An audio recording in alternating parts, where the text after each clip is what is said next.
Okay, well, it's 2 o'clock now and we've got a good number of attendees have already joined up. I can see people still adding into that. So I think we're going to make a start and get this underway. My name is Poppy Leader. I am the Communications Officer for iCASP and I'm going to be hosting this webinar today. Janet Richardson, and I'm hoping she can turn her camera on, brilliant. She's one of iCASP Impact Translation Fellows, and she's co-hosting with me, and so we're actually managing things behind the scenes, you know, switching things up, running polls, helping with the Q&A session and things like that. Some of you have been asking about whether you are purposely muted and about your cameras being switched off. And at the moment, we've got 74 people joined into this entire call.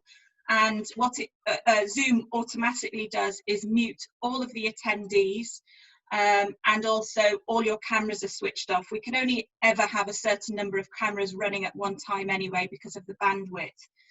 We will, in the Q&A session, attempt to turn people's microphones on to allow you to ask questions, but it's actually quite difficult to manage that with a very large number of people.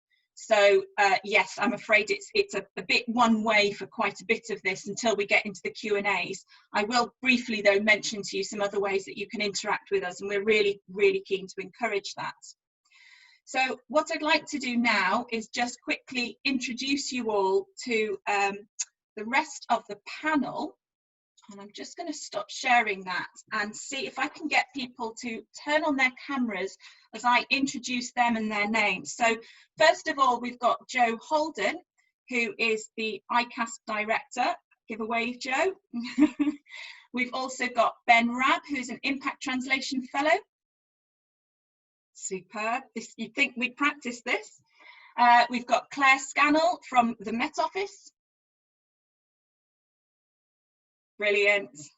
We've got Graham Boyce from the Flood Forecasting Centre. Superb. Where am I up to? Paula Sakai from University of Leeds. Thank you, Paula. Steve Ragg from the City of York Council. This is going really well. Wasn't expecting this to work so smoothly. Jenny Armstrong, who is also an Impact Translation Fellow in iCASP. Okay, so there are, oh, and then finally we've also, we've also got Duncan Fife, who is the Programme Manager for iCASP. We've actually got two other people due to join us. I know one is actually in a Research Council meeting at the moment and the other has been delayed, but they will hopefully join us later. So I'm just going to go back to sharing my screen again and just run through a few things with you. So we were quite keen to just have some rules of engagement for this, just because there's potentially so many people involved in this, and we're keen to allow everyone to have an opportunity to get involved, to answer questions, to ask questions. And one of the things to point out first is that we are recording this webinar. We are keen, particularly in a time of coronavirus when some people are unwell or they are unable to join us, to make sure that we make this information available to people. So we are recording this. It will capture all of the information that people are speaking. We will also be capturing the questions and answers and making that available. And this will all be posted onto the iCASP website. So the reason I'm just pointing this out is anything you wouldn't want to see yourself saying on the front of the Daily Mail, don't say it here. So we're going to give you lots of opportunity to ask questions and answers, but I'd like to draw your attention particularly to the bottom of your screen. You should have a Q&A box, and we're really keen that you use that. You've got several options in there. You can put questions in, you can answer other people's questions, and very helpfully, you're able to upvote other people's questions. And certainly that's something that the panel will be looking at as we go through, that if there are very, very popular questions, it highlights for them this is something that people are really keen to know about. And so it allows them to go through all of those questions and identify the ones that are most useful to be answering. So One thing that we're aware of is because you are muted and because we can't actually see you, it makes it much harder, particularly with some of the questions that you may ask. You may feel that you've not had an answer that quite understood the nuance in your question, so you also have the option to raise your hand. So that's something to bear in mind. If you feel that you're not quite getting the answer to the question that you were asking, that might be worth putting your hand up. You can also put your hand up if you are happy to be asked to have your microphone switched on and actually ask the question in person to members of the panel. We're going to see how that goes and just try and manage that. I think my concern is that people can sometimes start speaking a much longer question than they'd originally asked, and it can mean that we get through much less. So you will all remain muted, but Janet and I are actually able to turn on your microphones. So we've got several presentations happening for you, and we're actually, we've planned in to have a 5-minute Q&A following each one to allow immediate issues relating to that presentation to be discussed. So feel free to start popping your questions into the Q&A as soon as the presentations start running, and we'll obviously be looking at them and going through and identifying questions.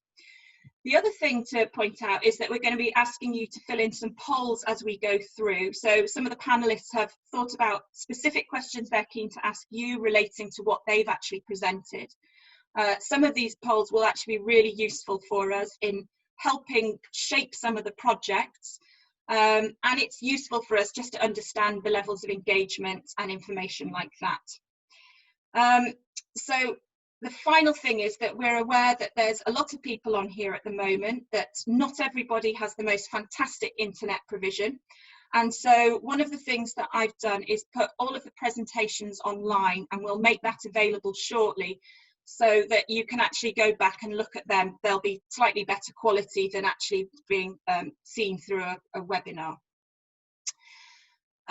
So I think the final thing to point out at this point is that we've actually scheduled a virtual bar. I was meant to have a bottle of beer here to show you, but I'm leaving it in the fridge to be nice and cold. I didn't want it to be warm by then. But we'd be delighted if you join us for that. That's not recorded. It's much more informal. It's over on a different platform. Everyone will be able to speak and engage. But it's just a nice way of continuing what we're doing here. We obviously, really appreciate being able to meet people face to face, and we're, not getting that through this. So we're hoping that that will slightly make up for that. So I think what I will do is I will just show you that this is where the resources will be available. I will be putting something in the chat shortly for people to see. But actually what we're due to do now is just run our first poll. So I'm just going to stop sharing that slide. And Janet, brilliant. So please let us know your answers.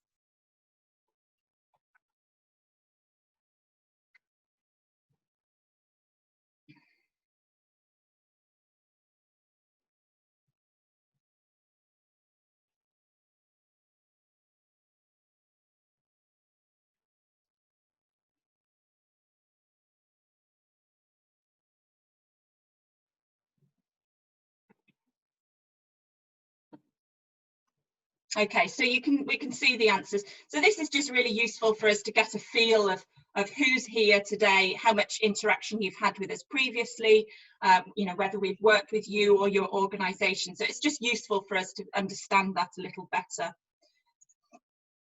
Ooh, let's get rid of that. So I think it's now time to hand over to Joe, who is going to just welcome you and give you a bit of a view of iCASP. Thanks, Poppy. Hi, everybody. Welcome. You're all very warmly welcome to today's iCASP Confluence, or as it is this year, a webinar taking place over 2 days. So iCASP is now 3 years old, and as always, we're very keen for you to steer the activity that we do, to guide us on what needs you've got as research users, and what the kind of emerging agenda is really for your organisations, and to tell us how we can help. And we will try our best to employ environmental science to support you and your organisations. So the purpose, as always, of iCASP events is for you to tell us about your needs and where you think we can support you, so that we can deliver impact from environmental science that do things that really matter to you and your organisations. So we hope that you will take part today in the interactive parts of the sessions and use it as an opportunity. Obviously, it's not as good as face-to-face and, you know, things over a cup of tea and a cake and what have you, but we still hope you'll partake in it all. What I'm going to do now is just flip over to share my screen, just a few slides to give you an update on the programme and some of the kind of directions we want to take it in. But again, it's all about your steer, really. So I'm going to just share my screen and go. So hopefully you can now all see a slide.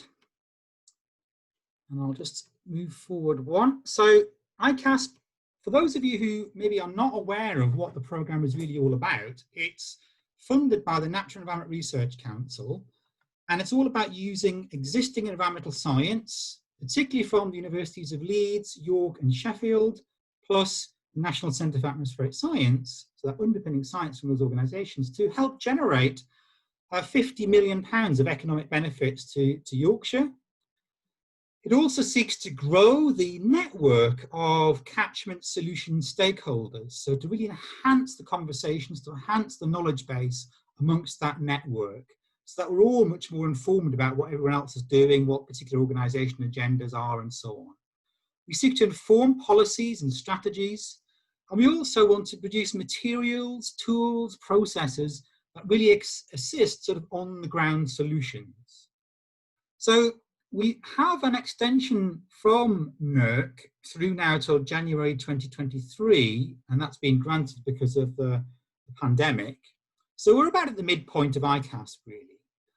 Now, while the focus of everything we've been doing is about supporting catchment solutions within Yorkshire, where possible, moving forward with the programme, we're also looking at how do we build on the projects we've been doing to kind of maximise the impact from that work. So can we upscale to a national level or even an international level to deliver impact so that we can really grow the scale of activity? But as always, the focus still moving forward of any new projects will be about the benefits to the region.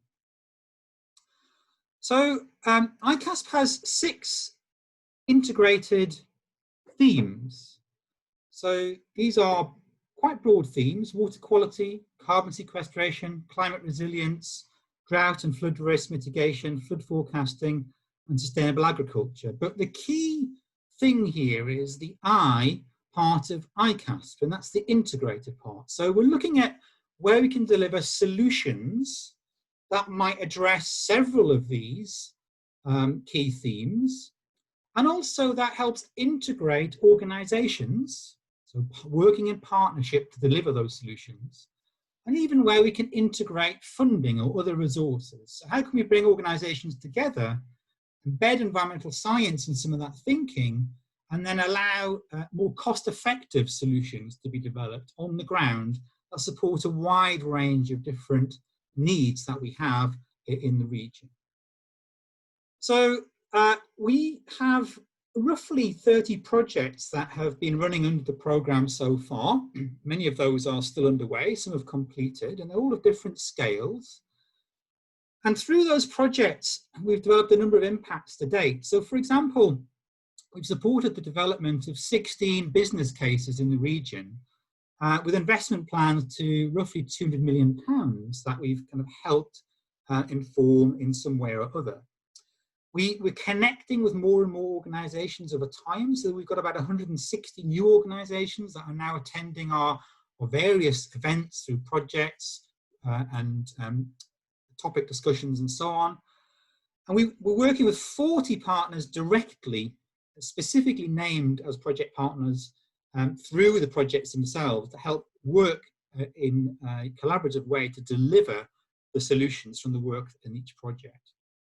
There's also a couple of communities of practice we've set up, and that's really important. If you think back to an earlier slide where I was talking about the importance of the network in the region, well, actually having communities of practice is a really key way of delivering that enhancement for the network. And we're finding that the members of those communities of practice are finding the setup to be really useful. And then there's a whole series of other things we've been doing specific to projects around, for example, particular tools or guidance documents or models or whatever it happens to be, that people are able to now use to inform policy, practice, spatial locations for particular features, those sorts of things. And then we've also been able to bring in some additional money on top of the NERC money through allied projects and that have been kind of linked into iCASP, and we're now kind of really building momentum in that direction, looking at how we can secure the long-term future of iCASP beyond the initial time frame of the NERC investment. As Poppy said, there's the website's got now is a really great resource where you can download information and download some of these tools or reports and so on from particular projects. So, for example, if you go on the website, you can dig around and you can find reports from the Enhanced Surface Water Flood Forecasting Project, for example, in different forms, such as executive summaries or posters or flyers and that sort of thing, or even the full report if you want detail. There's also a series of short presentations, which are updates on projects that are running. So we have a project on invasive non-native species, for example, which is extremely costly in the region to deal with. And so we're looking at how we can influence our strategies across the region. There's a presentation on looking at the catchment telemetry integration project in the city of Hull through the Living with Water partnership. So there's an update there. There's an update about some of our natural flood management projects. And there's also an update on our projects looking at peatland restoration and some of the tools we've been developed to support peatland restoration. There's also a series of our responses to consultations and inquiries often at national level. And so some of our responses are located there, which you can download and look at too. So we hope that we are influencing and supporting your organisations. And it was interesting to see the result from the first poll, where most people were responding to say, yes, you know, we have helped you. And that's really what we're about. We want to help. We're here to help. And so this is a very busy slide. I've just sort of added a couple of quotes on here just to sort of illustrate some of the kind of individual responses to iCASP. And so it's really great to hear when we've helped people do their jobs in their organisations. We've helped support business bids and business cases. We've got documents that support advocacy for organisations. One of the things we talked about when we developed the iCASP proposal several years ago, with many of you in the room discussing how we could shape this, was actually a role for advocacy for iCASP. So that's been really interesting to see that people do find that we're helping in that way. Particular tools supporting capital investments, and some people are pleased with some of the things we've been doing there. And also, interestingly, people saying that we've been able to allow space and time for exploration of issues and questions that wouldn't have otherwise been explored. So allowing people to discuss things in depth and allowing ideas to flourish too. So this is really nice to hear this feedback. So please do give us your feedback like this. It's really important to us to hear how we're supporting you and how we can support you. So in terms of new projects, this is an important area because what we're saying is we're still here, we're live, we still have funding for new projects. And the scope of those new projects must be within the catchment-based subject remit of iCASP, and it must use somehow some existing environmental science at the core academic partners. Projects have to be real-world impact focused. So the key thing to get across in any idea that you have is really, how will this make a difference? What will it do? What would it deliver? And we obviously, as I said, it's Yorkshire focused, but if possible, we'll look at broader impacts. And key to any projects that we develop, they must be co-designed between non-academic partners and academic teams. So it's a co-design process for every project. And we've got a number of ways we do that now. And some of you will have a lot of experience of that. Projects can be a range of scales. So they can be quick turnaround projects, less than 20,000. And so we had one of those recently where we supported Leeds City Council, for example, looking at the planning guidance for drinking water efficiency standards and new developments, and demonstrated it very clearly with very strong and compelling evidence that it would be relatively straightforward and extremely cheap, like we're talking about £9 a dwelling, to aim for a higher standard of water efficiency than the norm of 125 litres per day. So you can aim for 110 litres per day for every new dwelling. And exactly, so, producing that sort of quick turnaround project, delivering the evidence, allowed the City Council to embed that into their long-term strategy. So we can do those sort of quick turnaround projects, or we can do much larger projects. Projects can be funded directly by iCASP or by other organisations where we can provide some in-kind or cash contribution as well. So we can have multiple funding sources, a mixed model really. But when any project costs more than £20,000, the proposal is put to our governance group, and the governance group are made up of 16 non-academic partner organisations, and that governance group decides which projects to support with funding. So it's not simply an academic decision, it's actually a user decision about what's going to be most beneficial to the region. So we have a whole suite of projects that are live right now, and I just encourage you to explore our website and have a look at some of the details of these projects. But several of these on the screen you're going to hear about today. So ranging from working with SMEs in the insurance sector through to looking at how we can communicate flood risk, how we support green and blue infrastructure business cases or infrastructure interoperability and so on. We've also got suites of projects which you might think have been a bit more rural, or about soils and so on, carbon sequestration, agriculture, these sorts of things. And again, I just encourage you to check out the website, but also check back in again next week for our second webinar, where we'll be talking in more focused detail about soils and agricultural projects and how we might move forward with some of those through iCASP as well. And then finally, just to say something about what we're thinking about in terms of longer term sustainability of iCASP. So we have our funding to 2023, but what next? And there have been a number of funding opportunities where we're looking to build upon the fantastic network that we've got through iCASP, that kind of trusted partnership working that we now have. And the first one on the screen is a £71 million bid that we submitted a stage 1 outline for back in October 2019. And it's all about how we can support economic growth in the region through innovating in the water sector. And that's all really about placing the region as a key global player in the water sector. So we're waiting for the outcome of that stage 1 submission. Some of you who might be very astute may know that today it was announced the wave 1 bids for this scheme were announced, and £186 million of investment has just been announced for about 7 projects across the UK in that first wave. None of them are in the Yorkshire region, none of them are in North East England. So there really is, in terms of the government's levelling up agenda, a real need to support bids like ours. So we hope that this will move forward. The second on this list is a programme of work which the 8 of the universities in the north of England are leading on, a partnership discussing with BEIS work on how we can deliver net zero solutions for the UK. And one of the 4 themes in that proposal is around nature-based solutions. And so we've been looking to take forward again some of the kind of iCASP solutions-based approaches to see if we can secure additional funding from government to enhance our work even further. And finally, NERC are about to announce a new scheme which will fund a couple of institutions. And unfortunately, this is only about single academic institutions. So only a couple will be funded independently, so not working together, which is a bit of a shame because obviously iCASP is a partnership of several organisations.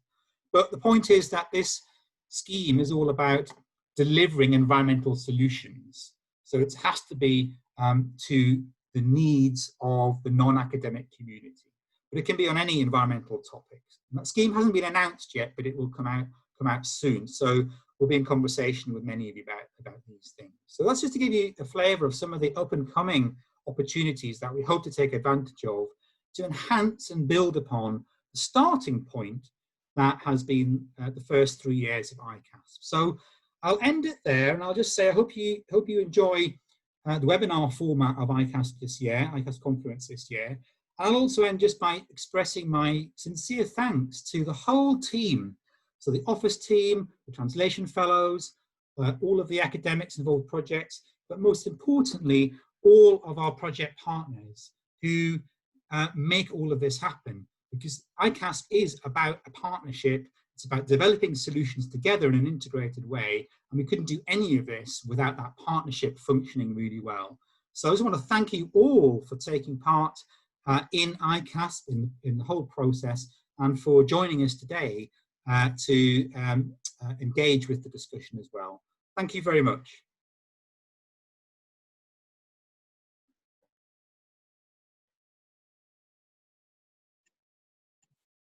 Thanks very much, Joe. And what we're going to do now is we're going to go to our second poll. So Janet, if you're able to just fire that up, please. So this is obviously very topical at the moment, and we're just keen to understand whether people are sort of looking at what we do next, and also just to get a feel for whether there are any organisations out there who we might be able to work with on something like this.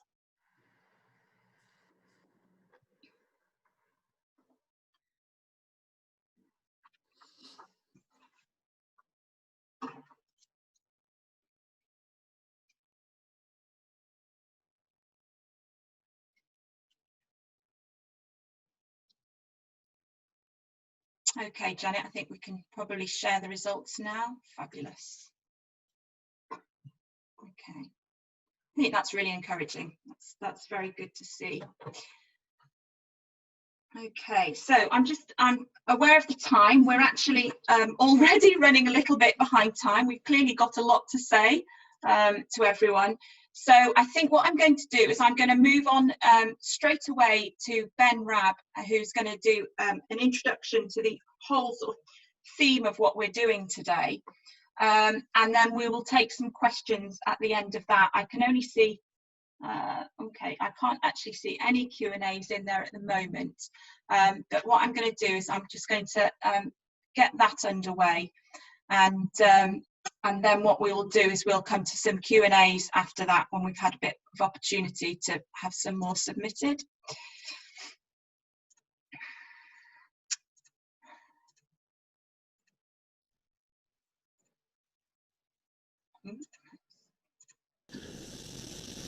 Hello and welcome to this afternoon's session showcasing some of iCASP's activities and projects relating to how we've been increasing climate resilience in the region's cities, towns and villages.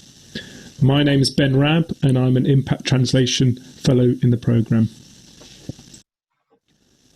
So as we all know, globally the climate is changing, and that's certainly the case in Yorkshire as well.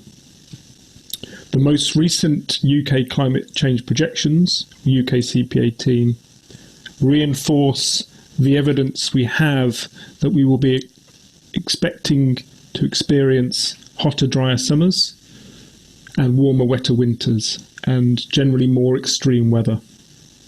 So what does this mean for the region? Well, 2020's already been a very good example of the types of impacts that we're likely to experience. February was the wettest February on record, followed by the driest May on record. And this fluctuation in our weather is really clear to see in the river levels across the region.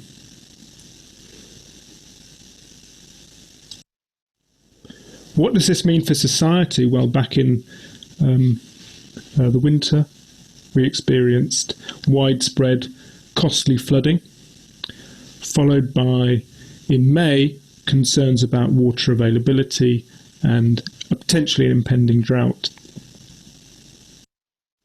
And more recently, last week, weather warnings for extreme convective rainfall events which could lead to, amongst other things, surface water flooding.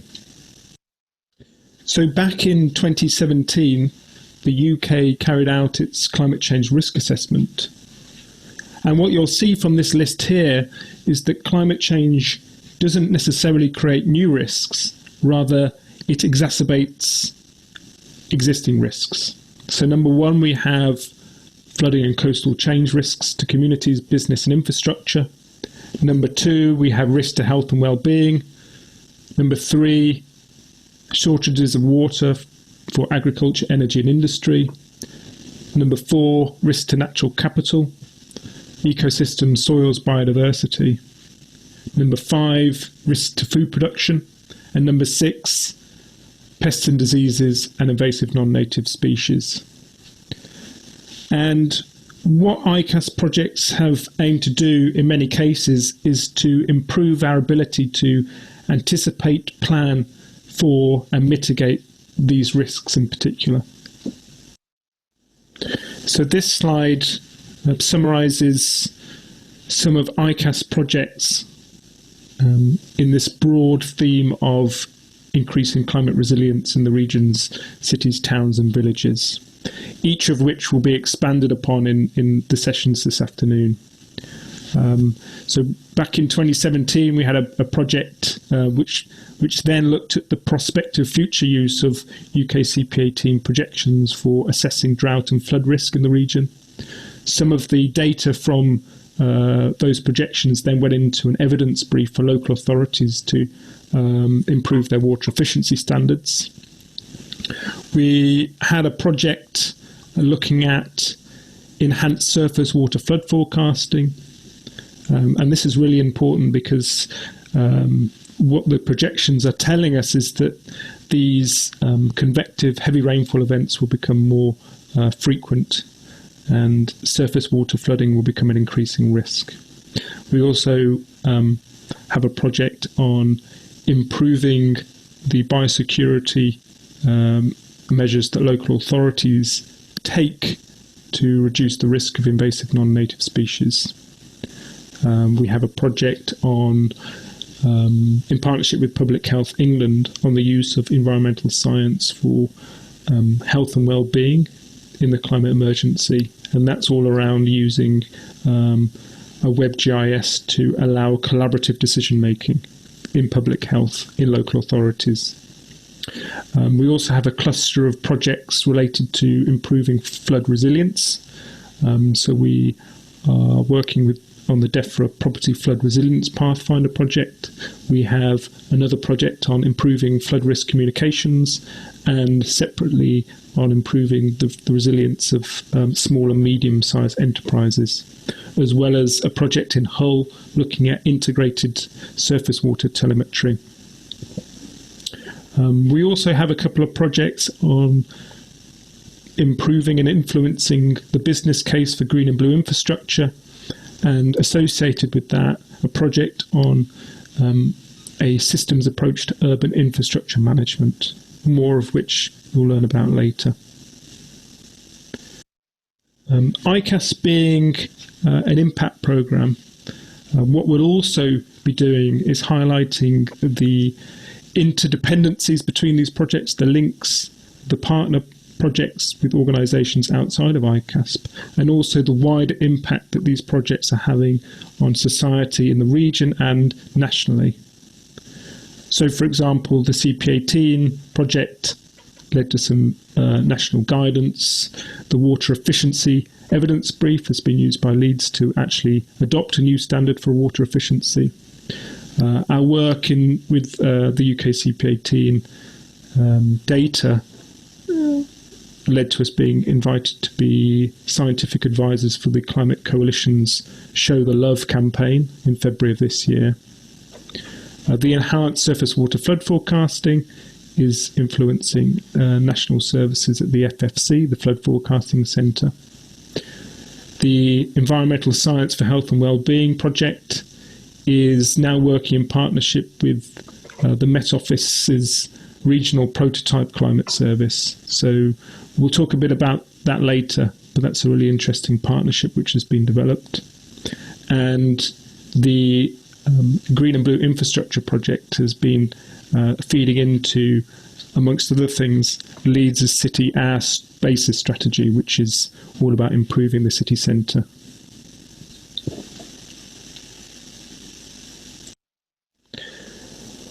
So the next 4 sessions will be all about showcasing these individual projects as groupings under these 4 themes. So session 1 will be about projects related to climate services, session 2 about flood forecasting, session 3 flood resilience, and session 4 these projects we've got about green, blue and interoperable infrastructure.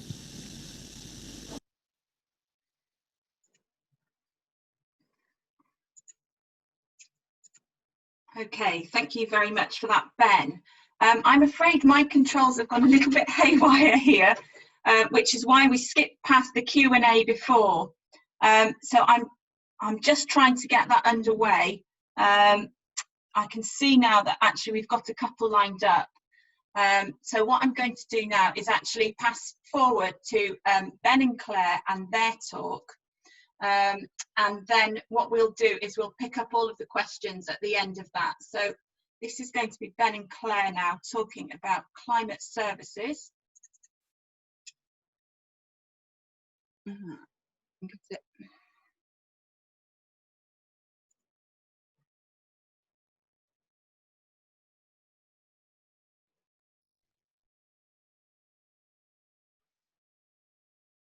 Hello everybody, this is Ben Rabb again, and I will be introducing this session on iCASP's activities in the broad area of climate services, which means translating climate data and science in a broad sense into useful information for decision makers. And it very much overlaps with iCASP's remit to translate environmental science for practical societal benefits. I'll say a few words about some of iCASP projects and then hand over to Dr. Claire Scannell from the UK Met Office to talk about some of the partnership work that we're involved with there. So I'll start by saying a little bit about the original UK CP18 project back in 2017, how that fed into the water efficiency brief for local authorities, and how we were invited to join the Climate Coalition's Show the Love campaign. I'll then hand over to Claire to talk a little bit about her project on prototyping urban climate services, specifically in Leeds, as part of the UK Research and Innovation Strategic Priority Fund, SPF.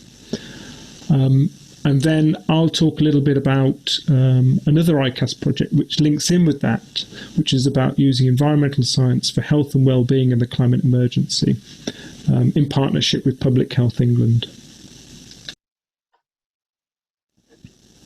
So back in 2017, in what was iCASP's first project, we developed 2 case studies on how partners in the region could make use of the then forthcoming UK CP18 information. So we had a project partnership including the Environment Agency, Yorkshire Water, the Met Office, Yorkshire Wildlife Trust, JBA, the National Farmers Union and Leeds City Council.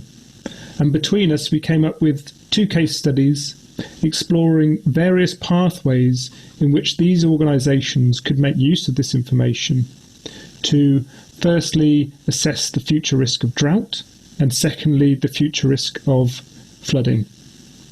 The drought case study focused primarily on updating a drought severity index methodology that Yorkshire Water had previously used with UKCP 12. The flooding case study focused on updating rainfall, intensity, depth, duration information, which can be used to deliver updated flood risk maps incorporating climate projections. And this is really important because one of the great advances in CP18 is high-resolution 2.2 kilometre climate modelling, which allows for high-intensity convective rainfall to be simulated. So this updating of flood risk in particular is really important.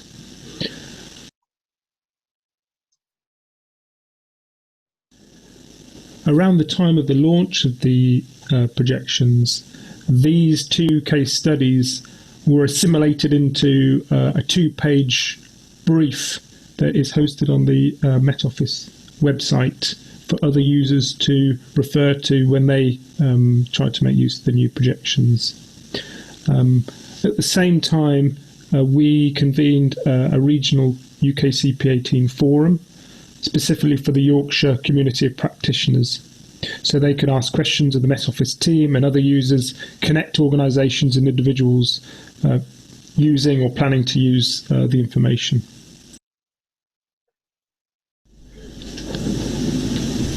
UK CP18 played a really important role in providing evidence for local authorities to implement more stringent water efficiency measures. At the moment, UK building regulations require that new dwellings aim to achieve a water efficiency target of 125 litres per day per person. The regulations give a bit of scope in that local planning authorities can implement a more ambitious, stringent target of 110 litres per day if they can evidence the need that they are in a particularly water-stressed area. And typically, areas in the south and southeast of England implement these more ambitious targets. What we did was put together evidence based in part on UK CP18 projections to say that local authorities in the Yorkshire region are likely to experience water stress requiring this more stringent water efficiency measure as well. And on the basis of this evidence, the Leeds City Council have adopted this reduced target. And this evidence is just as relevant to other local authorities in the region, so you're more than welcome to make use of that if it's appropriate.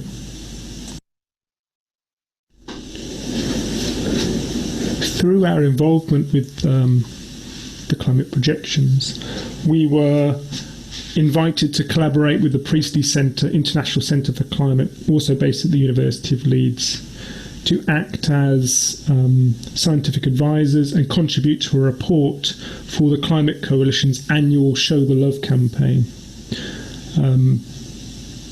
The Climate Coalition is a group of over 140 organisations, including the National Trust, the WI, Oxfam and RSPB. And every year on Valentine's Day, they run a campaign to showcase the impact of climate change on an aspect of society. And this year they chose the impact of climate change on Britain's housing. So we provided a bit of science background to the impact of climate change on flooding, heat and drought, specifically associated with housing. And what this gave us is the opportunity to also showcase some of our other associated work on nature-based solutions or working with natural processes like peatland restoration, natural flood management, and green and blue infrastructure as really good examples of win-win strategies whereby you reduce carbon emissions, sequester carbon, and also improve the resilience of where people live.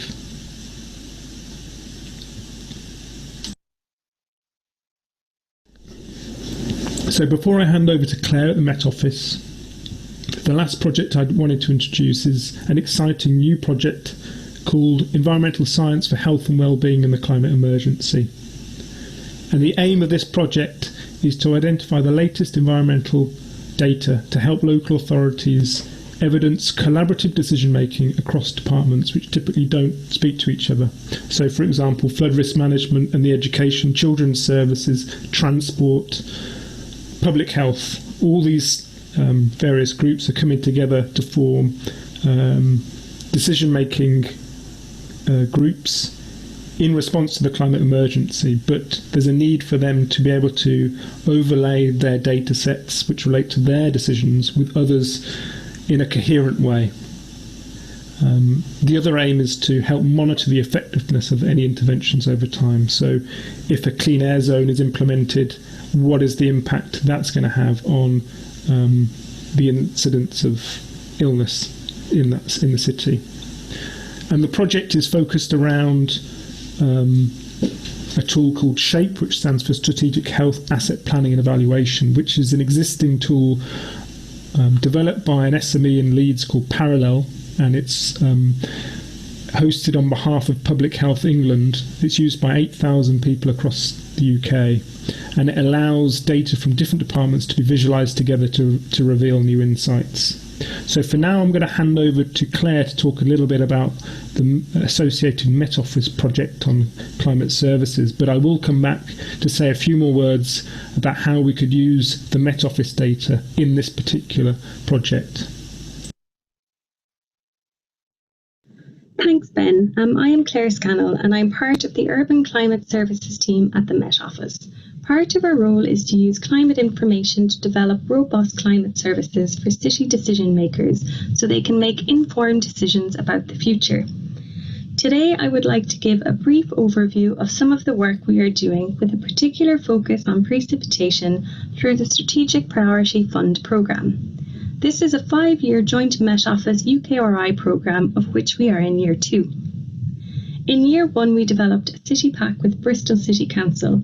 On the slides, you will see the Leeds version of this, which comprises of 3 non-technical fact sheets, one around the science, one around the results, and one around the results explained.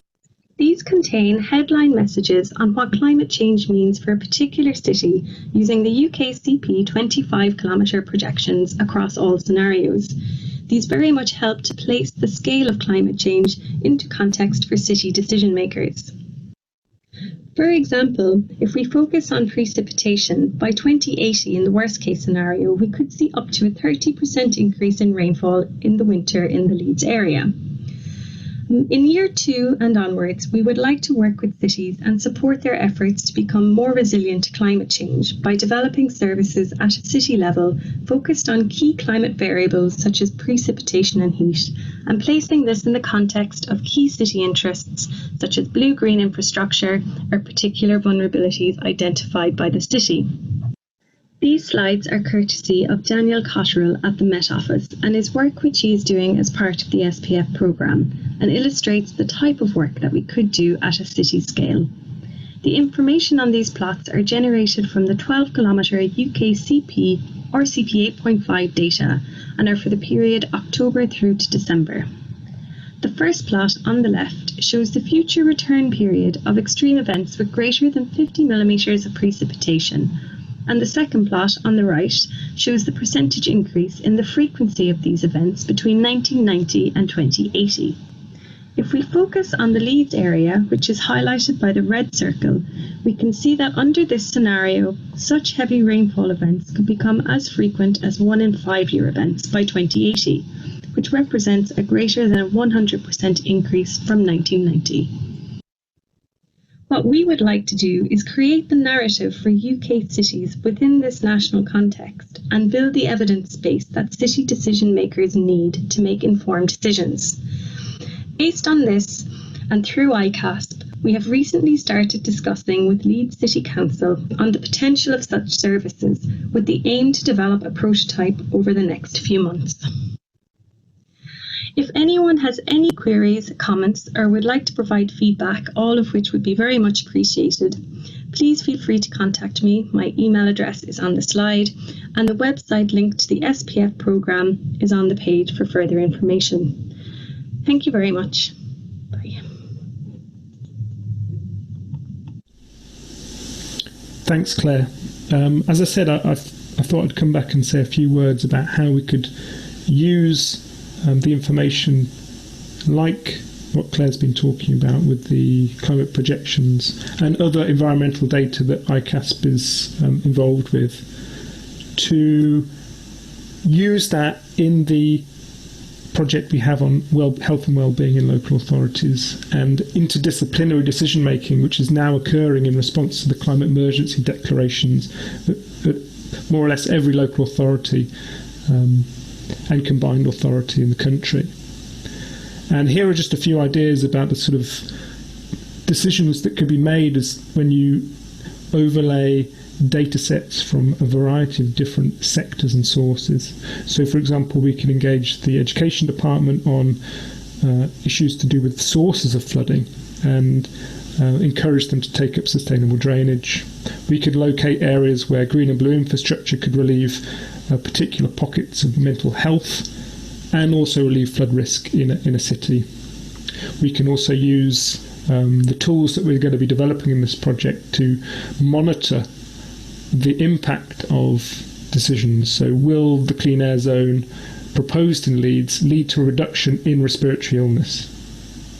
And many more. We're at a very early stage with this project. We're just beginning consultations at the moment. So please get in touch if you want to find out more about this project. Thank you very much.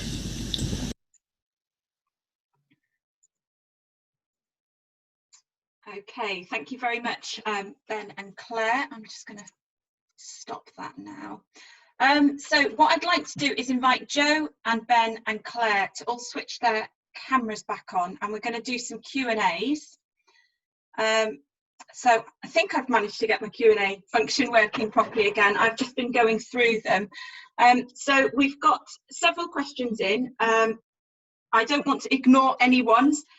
There's one about moorland burning, and we're not going to actually take that today because actually it's not really in the spirit of what this webinar is about. I think that's something for other discussions. One of the questions that I particularly wanted to take, and I'm going to try enabling Gideon Richards to speak if he's interested. Let me just see if I can get this to work. Oh, there we go, there we go. So, Gideon, I don't know whether you want to say your question out loud to the panel. Yeah, hi. Hope you can hear me. Yes. We're setting up a Kirklees Climate Commission at the moment.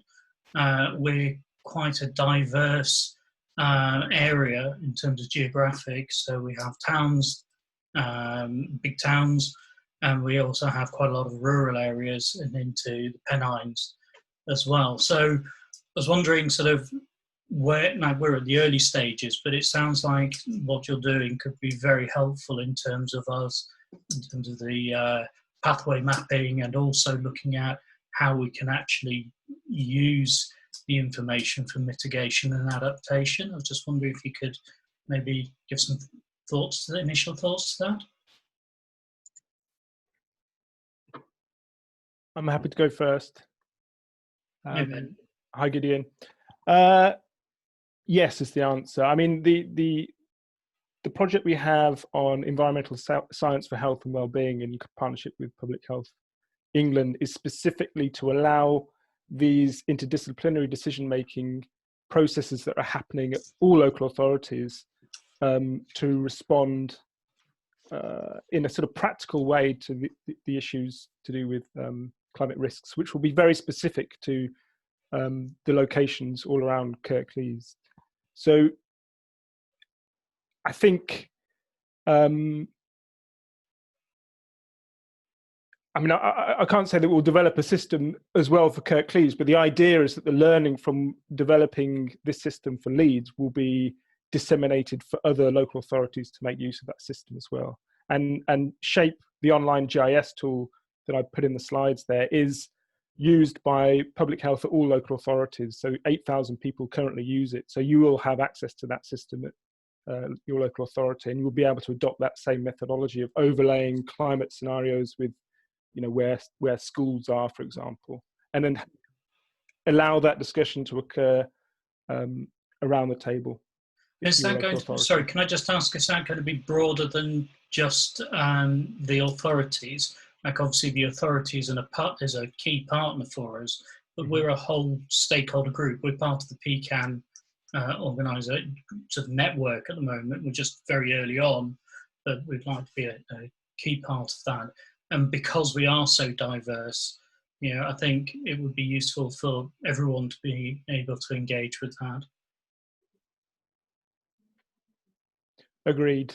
And the Shape system allows people outside the local authority to access it. So whatever meeting occurs in terms of partners and so on, it's just a really good way of facilitating that interdisciplinary discussion between groups who have very disparate interests and expertise and data. So they can bring data to the table and overlay it with climate change projections that Claire was talking about to kind of bring out these impacts and risks and make decisions of how to mitigate those.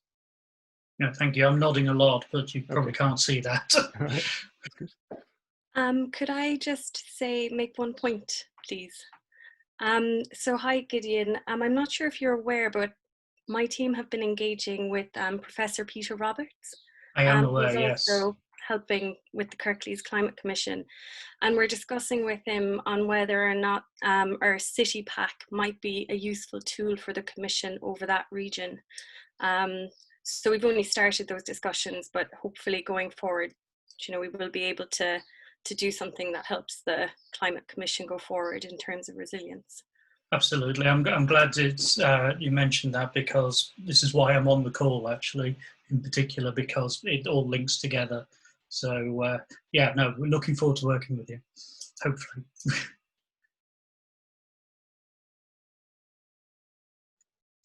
So I've noticed there's a question from Amanda in the chat about the slides, and I just wanted to check with Claire whether you're able to provide the information. Bear with me, I'm just going to scroll up and check what it is. Oh, it was a factoid about future rainfall return periods. And I'm just, it'll obviously, this will be available as a recording. I'm just wondering, would you be able to provide that information to us to pass on to Amanda if necessary? So those maps are currently being developed by Daniel Cotterill at the Met Office, and he's hoping to publish them quite shortly. So as soon as they're available to be published, I can happily share them with Amanda. Okay, thank you. Right, let's see whether... okay, so I think that's covered off the questions that we had coming up for that. So I'm just wondering if Janet, if you can put up the next poll, please. We're aware that some people aren't able to see these. We're really sorry about that. We're not entirely sure why. I've got my phone running and I'm able to see them, so we think maybe it's browser settings. But Janet will just tell you what's in the polls that people are voting on now. So the first question is, in relation to the information presented by the Met Office, do you think that this type of information service could be useful to city decision makers? And it's a yes, no, don't know question. And the second one is, would such climate information be useful to evidence cross-departmental strategic resilience planning, for example, using SHAPE? And again, that's a yes, no, don't know question and answer.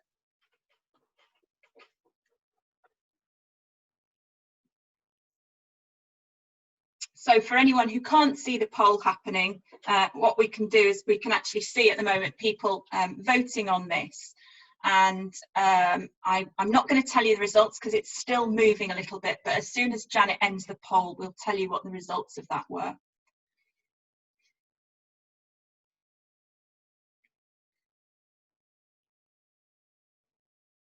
Okay, so on the poll results, in relation to the information presented by the Met Office, do you think this type of information or service could be useful to city decision makers? 72% of you feel that yes, that's the case, and 28% say don't know. And would such climate information be useful to evidence cross-departmental strategic resilience planning, for example, using SHAPE? And 64% feel that that's yes, and 36% have said don't know.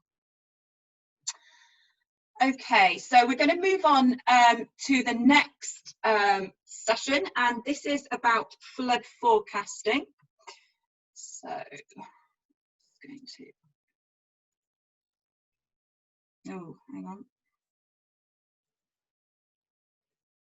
That's working.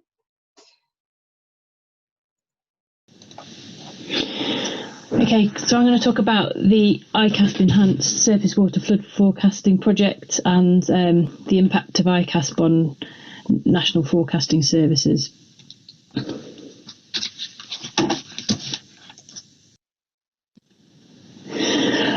This talk is a joint effort between myself, so I'm Dr. Catherine Birch, I'm an Associate Professor in Meteorology and Climate at the University of Leeds, And I'm going to give a recap of the aims of the iCASP Enhanced Surface Water Flood Forecasting Project, and just go over the outputs and pathways to impact of that project. Then I'll hand over to Graham Boyce from the Flood Forecasting Centre in Exeter, who will talk about another project called National Boosting Action on Surface Water, and a DEFRA initiative for enhanced briefing capability for the response community. So, surface water flood forecasting is challenging because the convective storms that predominantly cause surface water flooding are hard to predict in weather models, although in recent years there have been advances in forecasting capability. In this iCASP project, we wanted to test the feasibility of combining the latest probabilistic rainfall forecasting and high-resolution surface water modelling to try and create useful sub-county scale surface water flood forecast maps. And the project had three main parts. We firstly reviewed current surface water flood forecast and response processes within Yorkshire and nationally. We then developed the enhanced flood forecast maps, and then we tested them through a user workshop.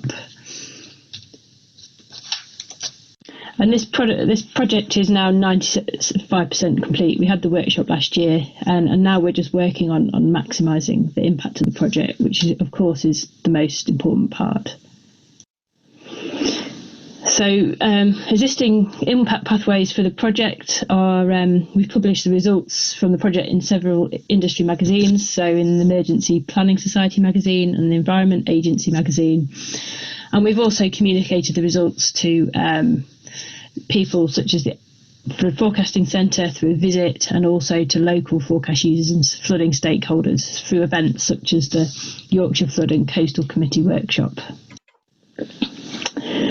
The iCASP report for the project was published almost a year ago now in 2019, and that's available from the website. And to date, 21 different organisations have downloaded the report. There's also 2 academic papers.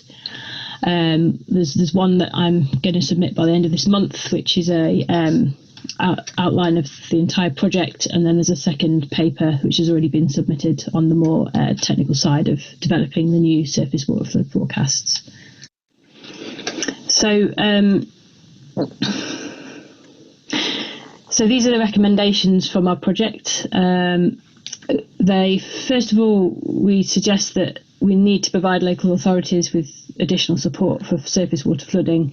So there is, of course, a need for better forecast information, but also local authorities lack sufficient resources to respond proactively to heavy rainfall events, particularly when the rain is forecast over weekends and holidays. So the lead time for these forecasts is often quite short, so often these forecasts, say for a Sunday, can be missed, or the forecasts don't exist on a Friday in time to take proactive action.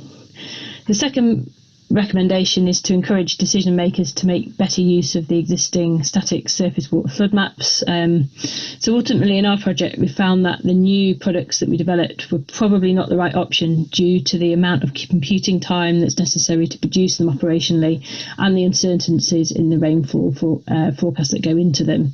But it could be better to use existing surface water flood risk maps alongside the probabilistic rainfall forecast to give responders a better idea of where significant flooding may occur. There is, of course, always the need to systematically evaluate new forecast products, but this definitely needs to be done in conjunction with users. So we need to further engage with the community of Yorkshire forecast users. Our iCASP project focused on forecast lead times of up to 36 hours ahead of time, and the products tested on the group of Yorkshire users was very much at the research and early development stage. But recently the Environment Agency and Metaphys have engaged with the same group of users to test out new nowcasting products. So these have a much shorter lead time. So these are products that are forecasting just up to 6 hours before the event, and these are relatively much closer to implementation than those in the iCASP project. So now I'll pass you over to Graham, who will talk more about the nowcasting products and testing. Thank you, Catherine. I'm Graham Boyce and I work at the Flood Forecasting Centre in Exeter, and I'm currently leading a piece of work on behalf of both the Environment Agency and the Met Office, which has its origins in DEFRA's Surface Water Management Action Plan, published in July 2018. DEFRA, through its Surface Water Management Plan, has tasked the Met Office and Environment Agency to scope the development of a new capability for sharing with responders very short range and rapid update forecasting or nowcasting information for the type of rainfall that causes surface water flooding. We started this work with a discovery phase. There were effectively 4 key elements to the discovery phase. We firstly reviewed the current landscape to identify any learning and related initiatives.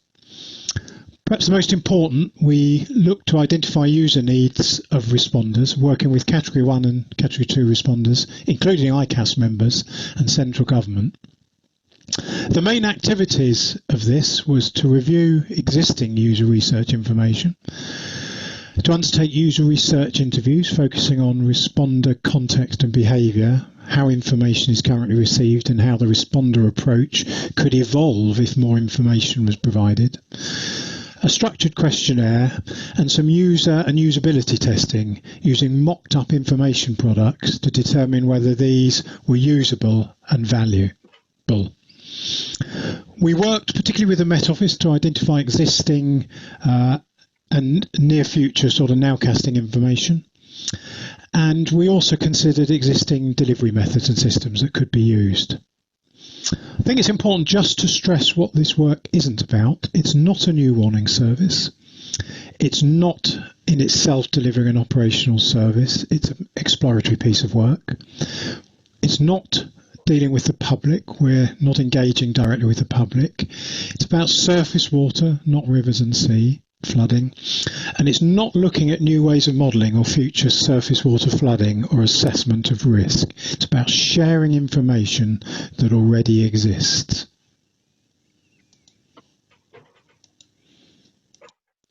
In terms of the discovery phase, which we completed in March, I've listed here some of the findings and recommendations. In terms of findings, the effectiveness and efficiency of the responder community action does have a dependency on the quality of information they receive, and there's a clear need and desire to have as much information as possible, as this puts responders in a stronger position to take decisions. With the enhanced briefing in mind, user feedback suggested there would be considerable variation in the possible action taken, given the short timescales, and therefore the emphasis is likely to be towards communications, sharing of new information, and perhaps continued monitoring rather than active response. There is, however, a clear need that the users indicated to know when it is safe to respond. That said, the benefits are difficult to quantify, though we believe there are some real intangible benefits to exploring this further, which are included in the slide. As I said, whilst there's still work to be done to better understand potential benefits, based on the findings to date, we recommended that the project should proceed on a sort of 2-stage alpha or testing phase. First of all, conducting this sort of testing phase will allow additional opportunities to confirm user needs and allow us to shape any proposed enhanced briefing capability. And the intent is to take a low-risk, step-by-step approach to test various product and delivery permutations and then carry out additional user testing as we do so. Importantly, remaining aligned with the work the Met Office are doing on nowcasting forecasting.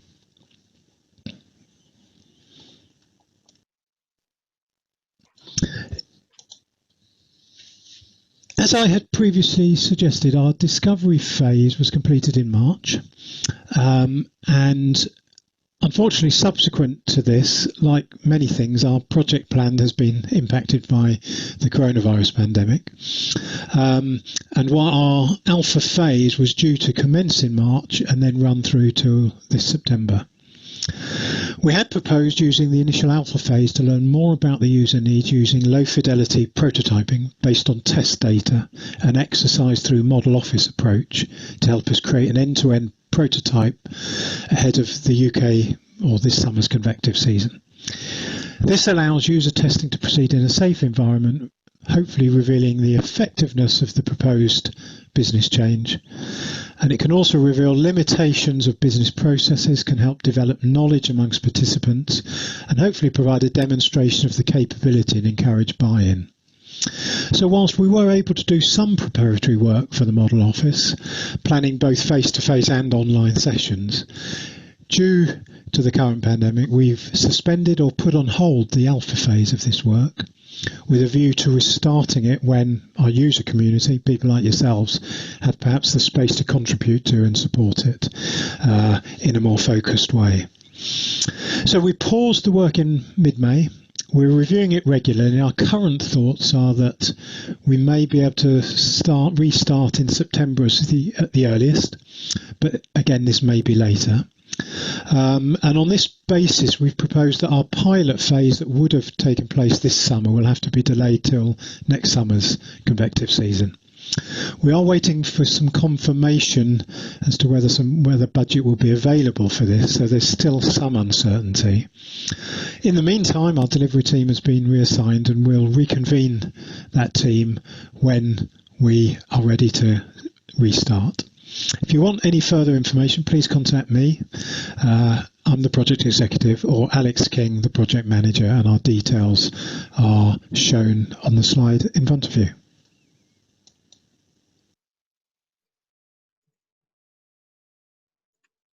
Okay, thank you to Graham and Catherine. We don't seem to have any questions and answers in that. So if anyone has got any burning questions they want to ask about that, unfortunately, Catherine is not with us today, but Graham is here and Ben is also available, who was involved with the Enhanced Surface Water Flood Forecasting project. So if anyone's got any questions, pop them into the Q&A now and we can get the panel to address those. But if not, what I think we'll do then is, I'm going to give it a little bit longer, but we'll get ready to move on to the next session on flood resilience.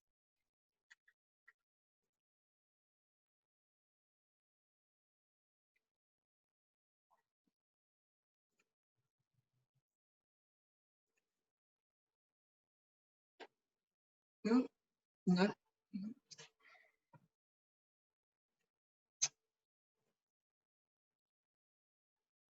Okay, well, there's no questions in about that, so I think we'll just move on to the flood resilience then.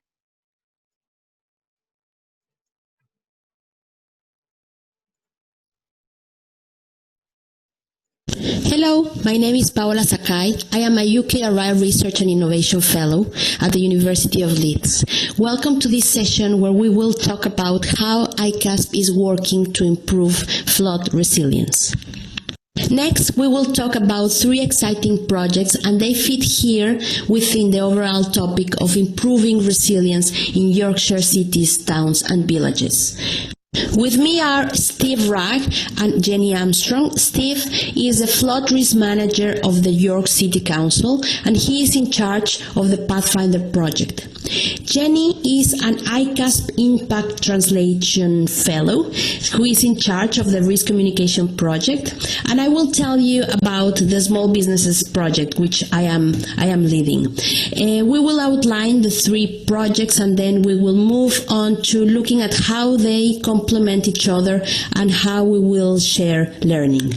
Increasing SMEs' resilience is crucial. They not only made up 99% of the entire private sector of the UK, but when they are affected by flooding, they exert negative ripple effects across towns and regions.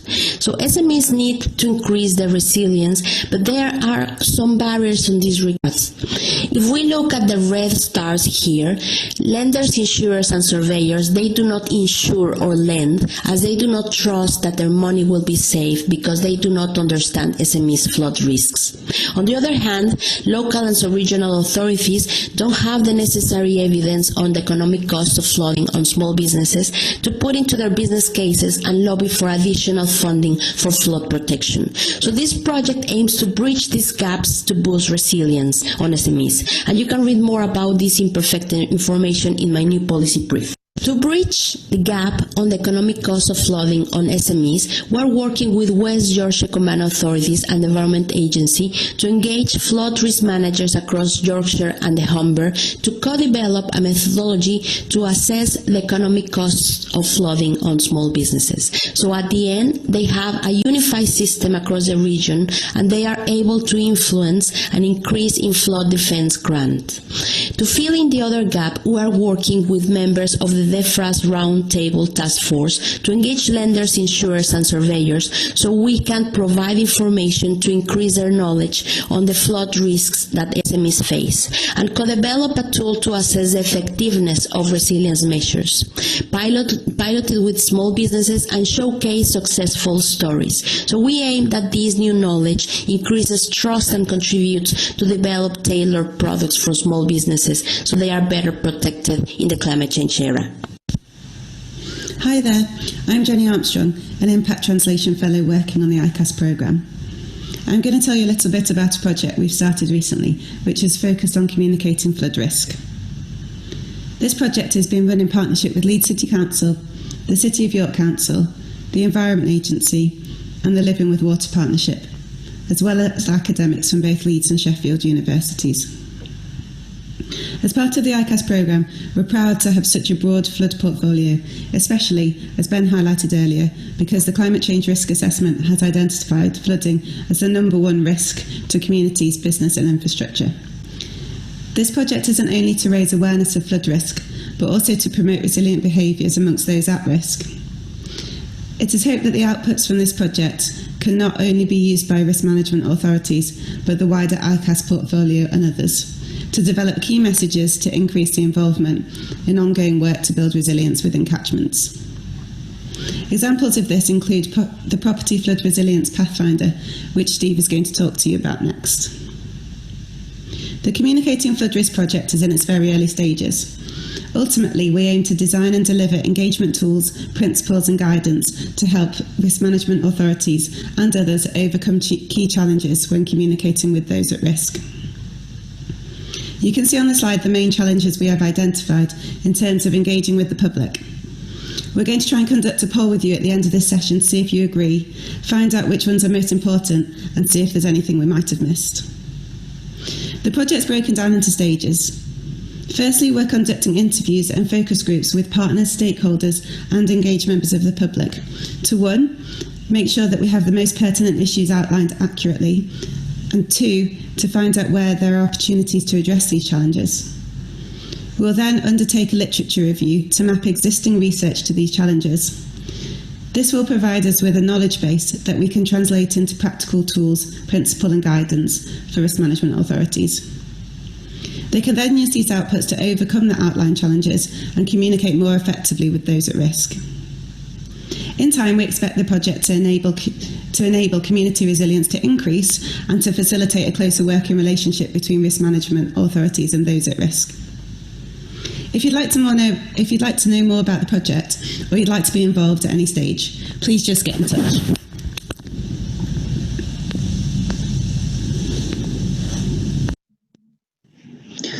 The Yorkshire Future Flood Resilience Pathfinder project is one of There are numerous synergies among the three projects. For instance, the SMEs project will identify which are the PFR measures that are more effective to reduce SMEs flood risk, and this knowledge can help the Pathfinder to develop more targeted resources to increase the uptake of PFR measures by small businesses. Another example is that we will identify where are the higher costs of SMEs in the manufacturing sector, for instance. So this information can help the communication project in understanding of the different perceptions and cultures and pass this to flood risk managers. The beauty is that some of the members of the project teams are in 2 or 3 projects, and there is a constant exchange of information and understanding between us. As the previous figures showed, each of the projects are complementing each other, covering specific spheres, and with the aim of increasing the flood resilience of towns and cities across Yorkshire. So by increasing the uptake of PFR measures, for example, and the insurance by households and SMEs, we will be protecting jobs and the economy of towns and cities at flood risk, and working with lenders, insurers, and other financial influencers by increasing their awareness and providing them with tools to better recognize and reward resilience efforts and self-protection will enable the creation and uptake of products that can work both ways. Working with local and regional flood risk management authorities, improving flood risk communication, developing key messages and narratives, and providing them with a systematic methodology to enhance business plans and increase investments will harness Yorkshire, prioritizing prevention and building back better rather than reconstruction. So we are living in times of change, in times where resilience worth should have a more meaningful and impactful meaning. Full of innovation and thinking that we are all part of the same system. So get in touch with us. This is an invitation to you, so together we increase the flood resilience of Yorkshire in this big boat called iCASP. Thank you.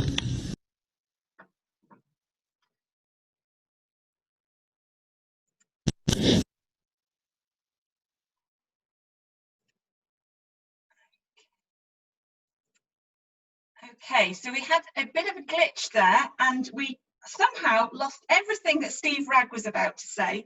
So I'm really sorry about that, and I'm going to invite him to switch on his microphone and camera and repeat everything that he'd said in there. I have no idea what happened, Steve. I'm so sorry. I wasn't sitting here cutting you off purposely. If you'd like to just tell everyone about what you were intending to say in there.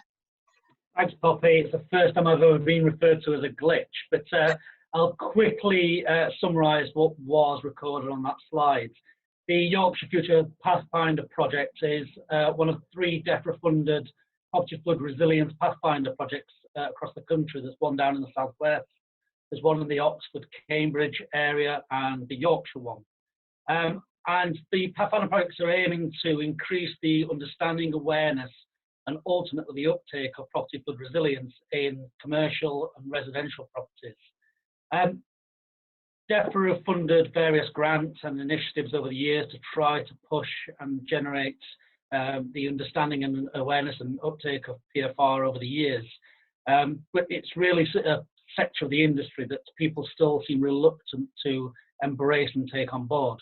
So the Pathfinders are looking to generate awareness and tools and physical demonstration sites, which was a big part of the requirements of each of the Pathfinder, to get people to understand what the products are, how they can work and be used in their properties, and consider using them into the future. So our Yorkshire Pathfinder project, I have 3 project officers who are working hard on a range of interventions. We're working very closely with the Living with Water initiative over in Hull and East Riding, and that's where our physical demonstration site is going to be based at Wilberforce College. We did originally have planned from April this year through to April next year a whole range of face-to-face demonstration sessions, awareness sessions. But clearly with the current restrictions, we've had to step back and reevaluate how we deliver those tasks. So the project officers are working on a range of physical demonstration sites, still ongoing. but also video demonstrations, training packages, and other sorts of visualizations and things that we can pull together. The information was there in the slides of how you can contact us further, and we'd love to talk to anyone and work with anyone that wants to come into the project and understand how it can hopefully increase the knowledge and understanding of property flood resilience. Thank you, Poppy. Thanks, Steve, and sorry again. Steve mentioned that there's information in the slides, and obviously those will be available on the website, and I'm actually going to put out a link shortly so that people can go to those. So you will be able to find all the information in those, and obviously they're much better quality than probably what you're seeing as it's being streamed to you. What I'm going to do is ask Paola and Jenny to turn their cameras back on, and Steve as well, in anticipation of some questions. But before that, we're going to just do the poll. If Janet can do the poll now.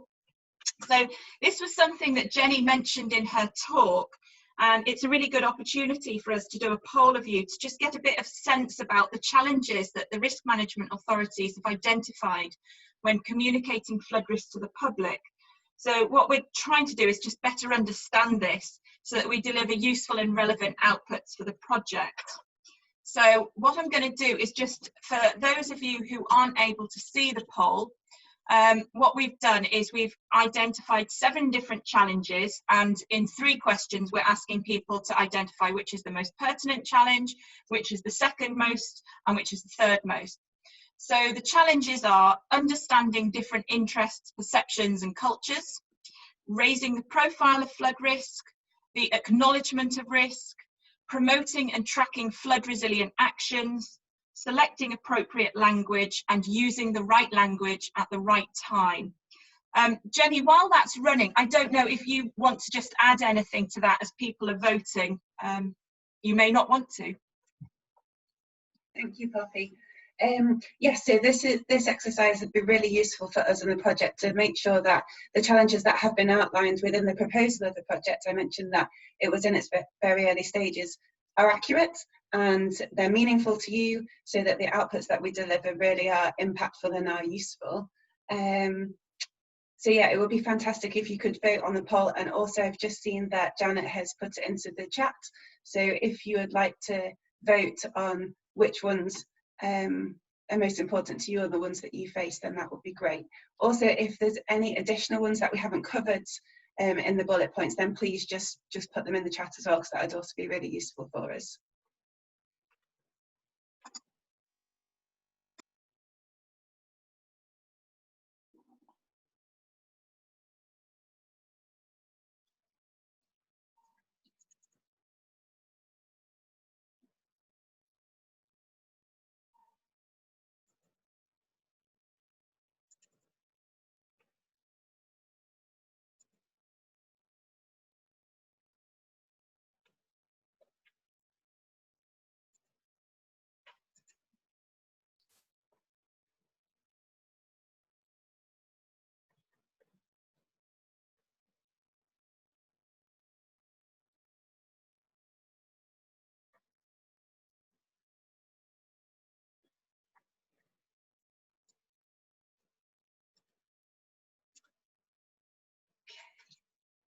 Janet, do you want to summarise those results for people?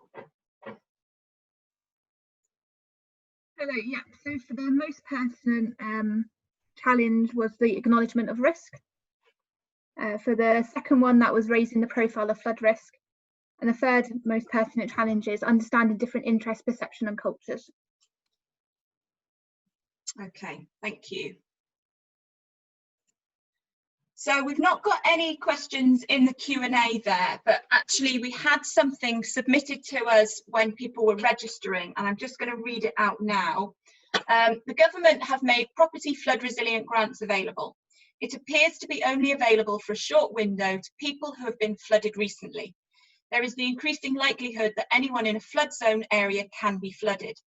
Do the panel think that the government should extend the availability of funding over a longer period to improve any homes at significant risk? Can I jump in?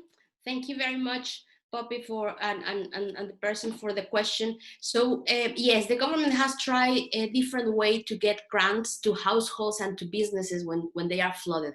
And one essential thing is that businesses need to be proactive, and there has been issues regarding that grants are not taken by businesses. So there's an issue here, but there is a need to create what we need is to create a national flood framework specifically for SMEs in flood risk area, where schemes for self-protection and grants are made available, but within this framework. Sorry, Jenny, you're going to. Have to unmute myself. Yes, I was just going to say, to build on Paola's comment, that businesses obviously need to be proactive, but with regards to the Communicating Flood Risk project, if there's any work that can be done and that you think is applicable to help communicate how they can apply for these grants and how they can be proactive, then that's something that we would be interested to hear from you about. That was all I was going to say. Steve, over to you. Thank you. Yeah, I completely agree with everything Paola and Jenny have said. I definitely am more than aware of this in that the grant process is reactive. You know, we get significant floods, governments then consider whether or not to make any funding available, and the grant process follows. And clearly, you know, that's too knee-jerk and too responsive to the impacts of flooding. What we really need is people to consider their flood risk and consider the impact that might have on them and their properties, and actually do something in peacetime, a day like today when it's sunny outside, potentially thunderstorms later on, but that people actually, you know, are considering those things in advance. And it's interesting just seeing in the chat box, Mike Potter's just put in a thing there about people have short memories when it comes to flooding.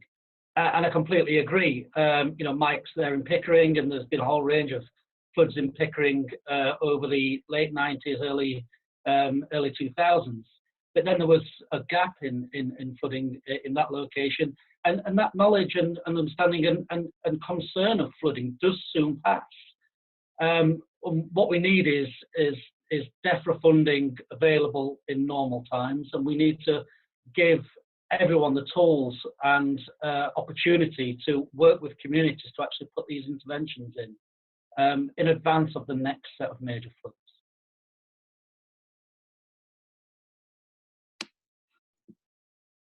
Okay, I don't know if anyone else has anything else to add on that.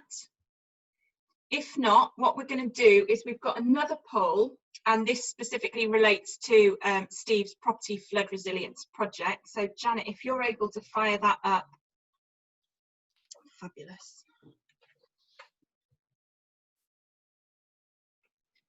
Okay, so to summarise then, what we're asking is, how can we promote the uptake of property flood resilience across the region? And then we've given a number of different options about what we should be trying to improve. Now, I'm sorry, these are a little bit wordy, but bear with me. So the first one is improving knowledge and understanding about property flood resilience measures and where to get them or how to use them. The next, excuse me. The next option is provision of specialist building survey and PFR design. I'm really sorry, Janet, can you just take over? I'm just going to go and cough quietly somewhere else for a minute. Yeah. Hello. So the third one is recognition within the insurance industry of PFR measures and capacity and knowledge to handle PFR related checks. Number 4 is awareness of the availability of the Environment Agency's PFR framework available to UK risk management authorities to provide the specialist surveys and funding support needed by those communities at risk. Number 6 is the perception that flood defence is something that the authorities do rather than something individuals and property owners can do to help protect themselves.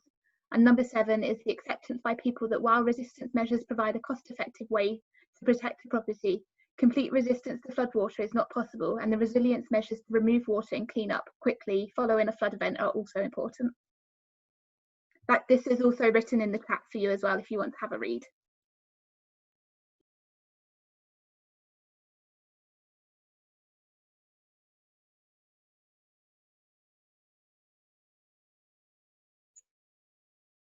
So something that might be of interest as people are filling in that poll is that actually this is something that we recently submitted.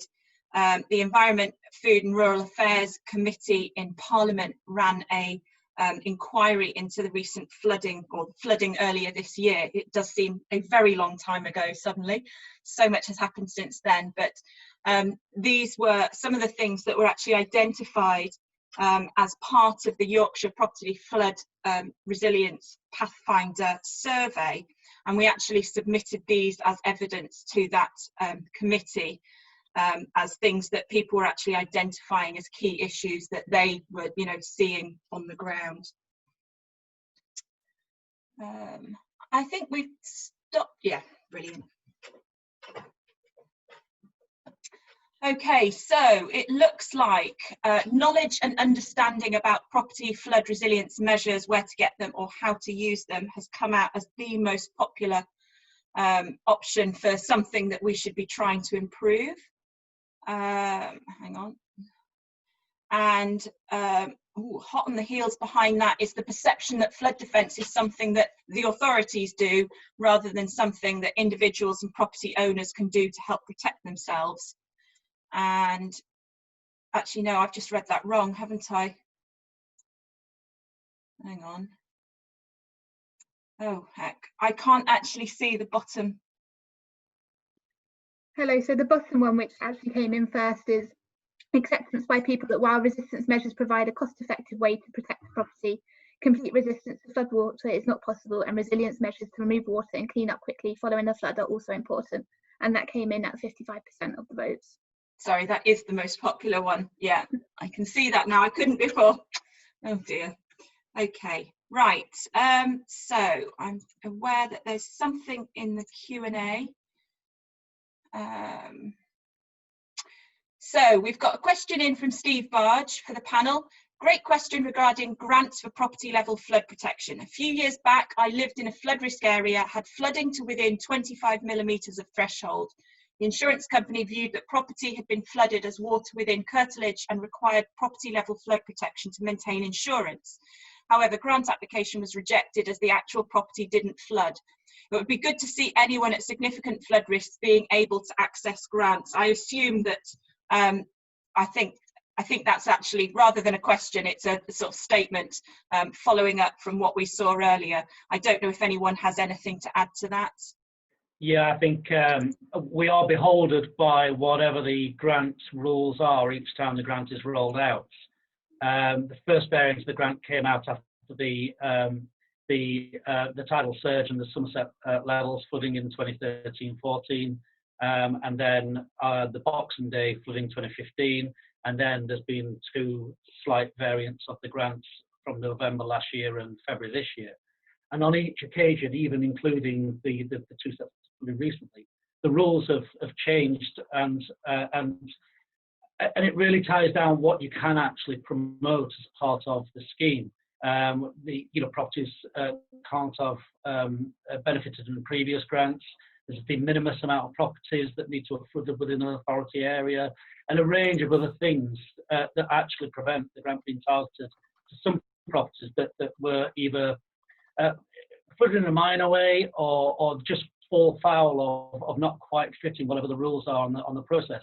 And again, going back to the previous discussion, if it was something that we could put in place in the normal conditions rather than being reactive, not necessarily just on a grant rules basis, but on a needs basis, it would allow local risk management authorities to actually work with communities and identify how we can build resilient communities where all properties that have got some form of risk can be minded of being safeguarded in future floods, rather than just having to cookie cut the grants to the impacts of a specific flood that occurred between two set dates.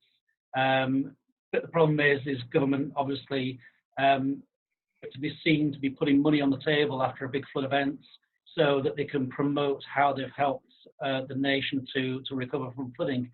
And I completely understand that. If we did have a peacetime, normal type grant process, it would need significant funding to actually deliver everything that all authorities want to do. So, there are bigger factors at play here, but we do have to we do have to align with whatever the grant rules are at the time, and it's really stopping us being able to put the right thing in the right place, in my opinion. Okay, I think that's, oh, go for it, Jenny. I was just really a question back to Steve almost is, with the grant rule iterations, is there any opportunity for risk management authorities to take this kind of feedback to feed into the development of the rules and the way that grants are rolled out? Because that's something that as iCASP we could maybe think to look at and feed in if those pathways exist.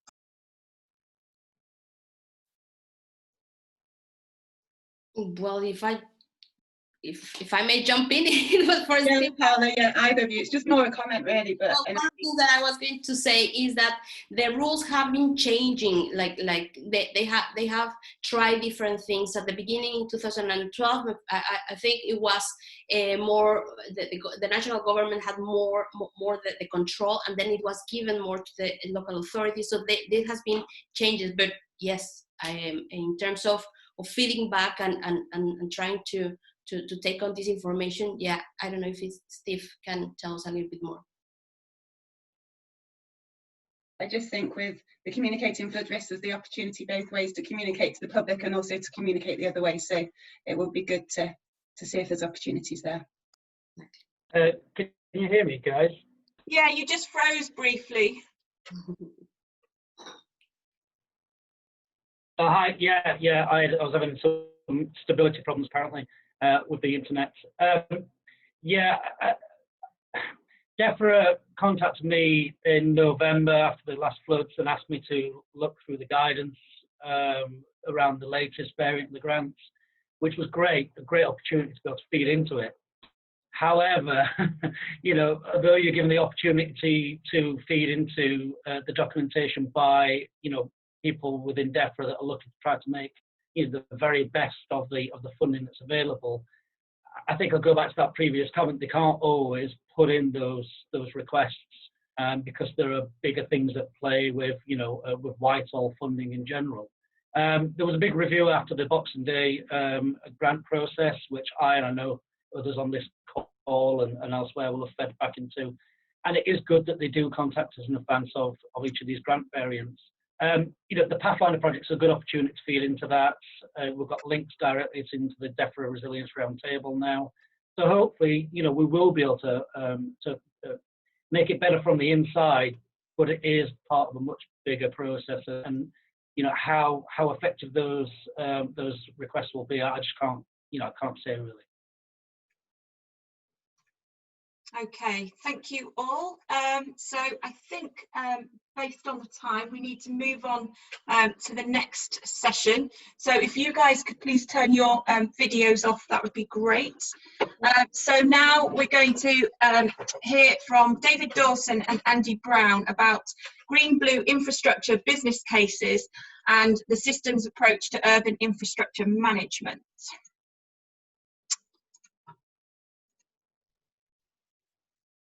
Hello everybody. Next up we have a joint presentation on two interrelated iCASP projects, green and blue infrastructure business cases and the benefit of a systems approach to urban infrastructure management.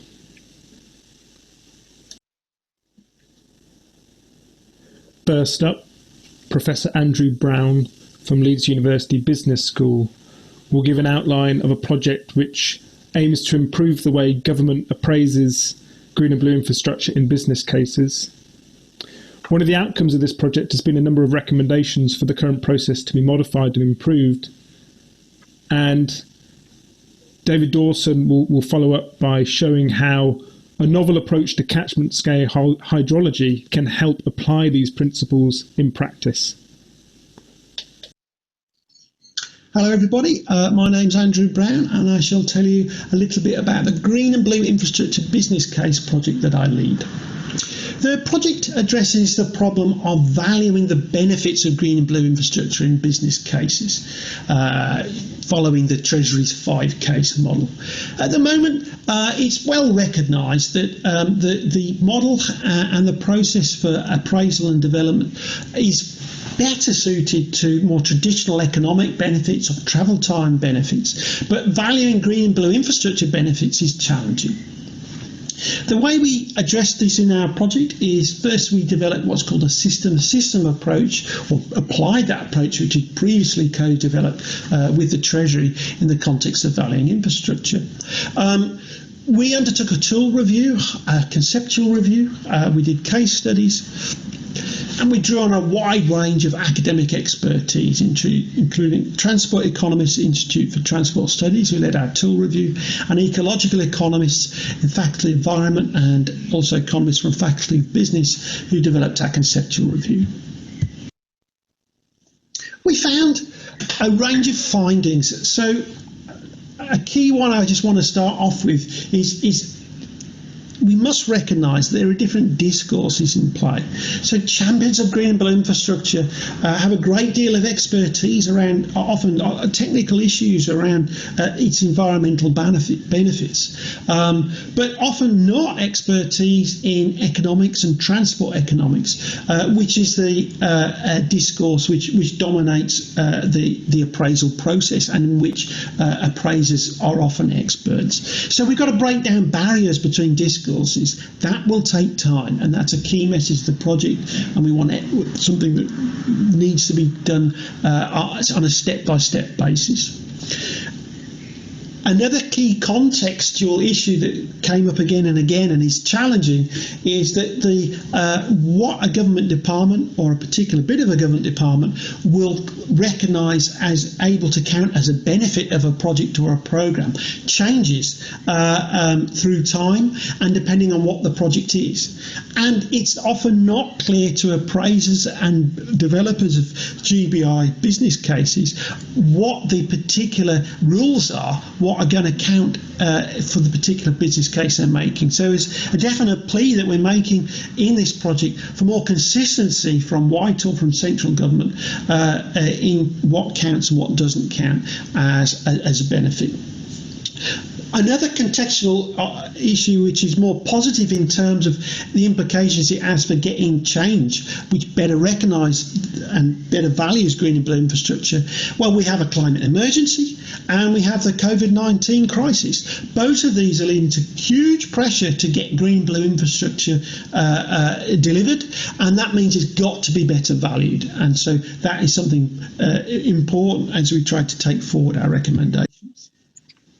So what we find in the project when it comes to the economic case, where the cost-benefit analysis is undertaken of a project or a programme, and we're trying to recognise green and blue infrastructure value in that cost-benefit analysis, we did find there remains deep problems, and I mean, what we recommend is that central government is going to have to support the writing of the economic case by developing nationally representative values for ecosystem services. That has been done for, say, travel time in transport and for health, quality in health, but we don't have that national level robust evidence comparable to those two, and we need that, and that can only be done nationally. So that's one of our recommendations for government. Well, the strategic case of the 5-case model is where there's several more recommendations of a more immediate impact and importance can be made, and we do make in the project. The strategic case comes prior to the economic case. You have to develop a strategic rationale, and when making a strategic case you don't have to use the monetary quantification. You can use non-monetary measures of the value of green and blue infrastructure. Because it comes sooner, you can incentivise earlier in the process green and blue infrastructure. And when it comes to current HMT guidelines, they do explicitly locate what we're calling system-of-system concepts and benefits within the strategic case. So let me talk more about those.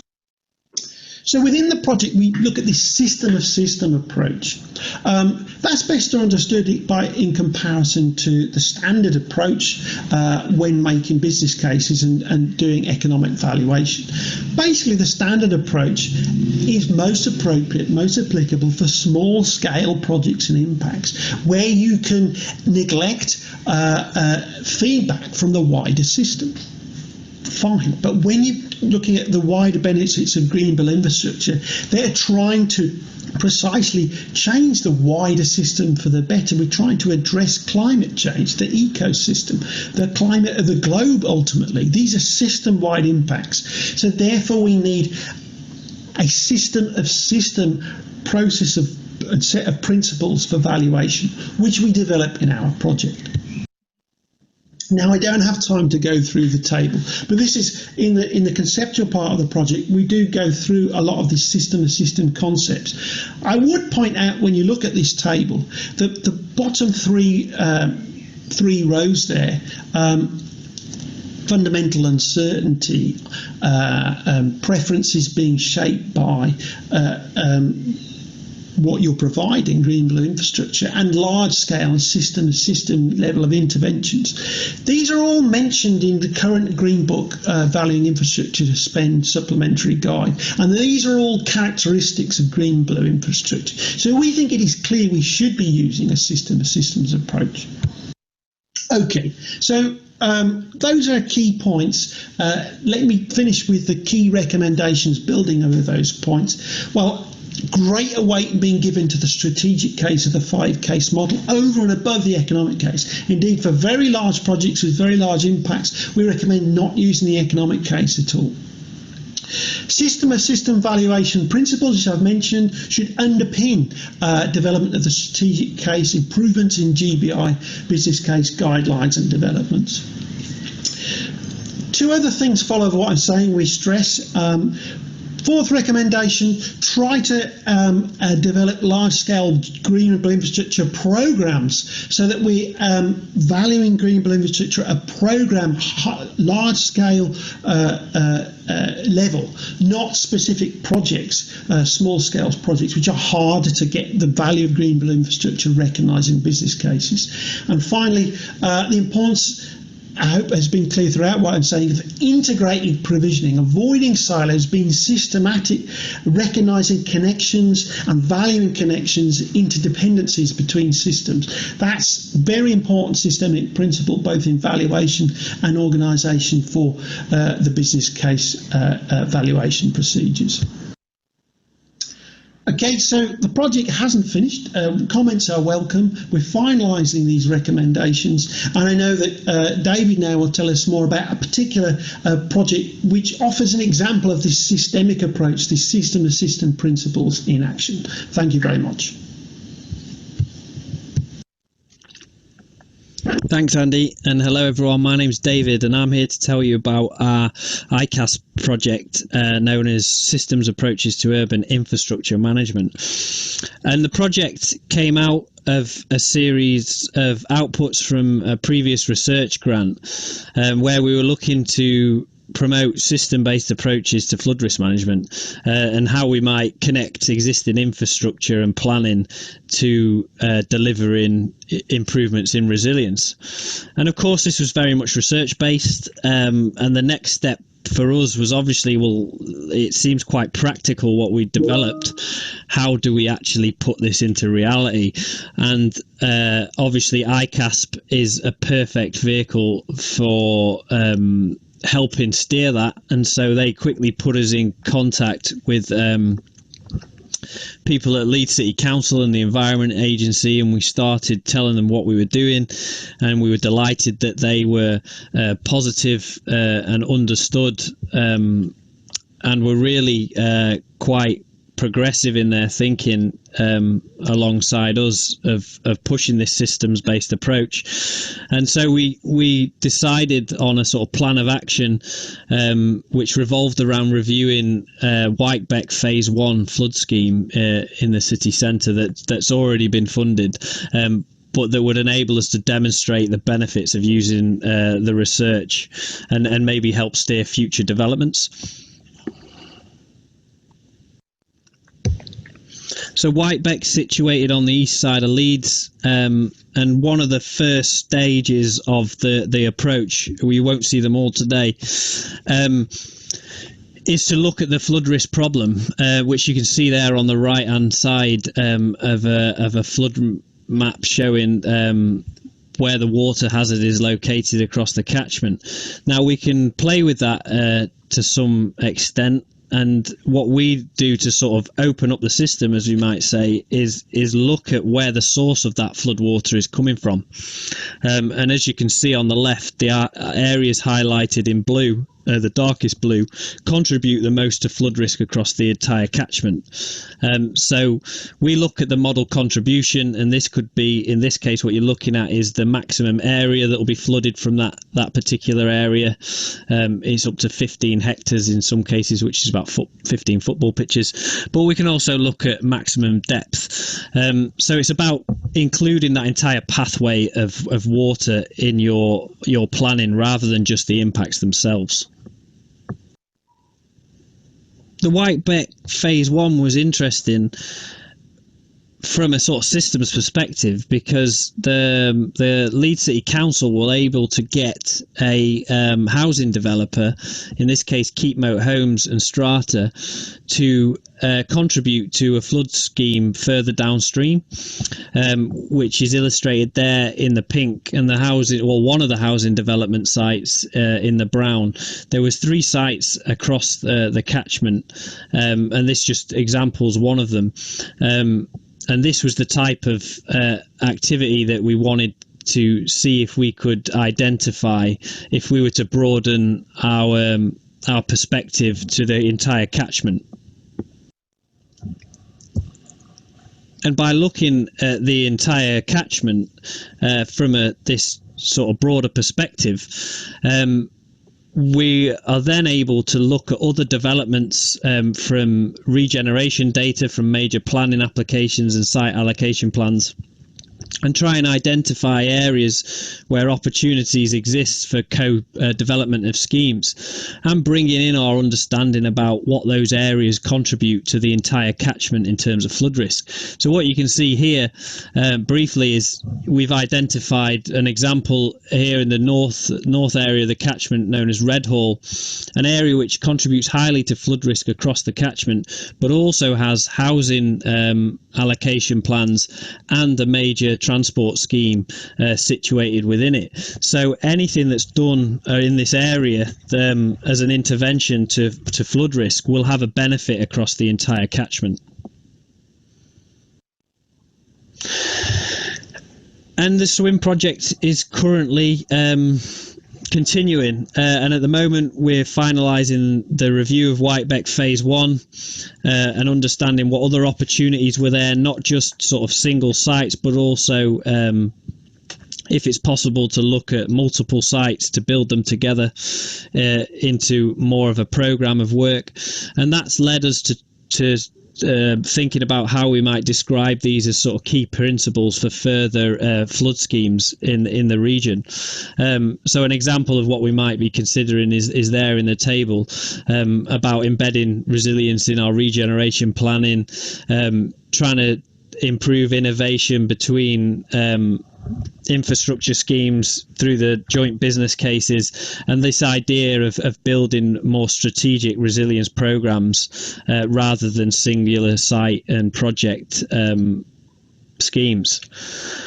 So we also have plans to continue collaborations both with Andy on the GBI business cases project, but also the environmental science for health and well-being in the climate emergency project, which has a spatial tool that we can feed into, which will bring in a whole another area of benefits and considerations. And in terms of our input regionally, we want to provide evidence for Leeds City Council's strategic flood risk assessment and direct evidence for Whitebeck Phase 2 business cases through our review of the previous phase and our mapping software. And in the long run, thinking about how we may influence wider catchment policy on land use, and maybe topics such as housing demand, if we can show that areas aren't contributing to flood risk, they could potentially be opened up for developing new homes and meeting our housing targets. So thanks for listening, and I look forward to hearing from you soon.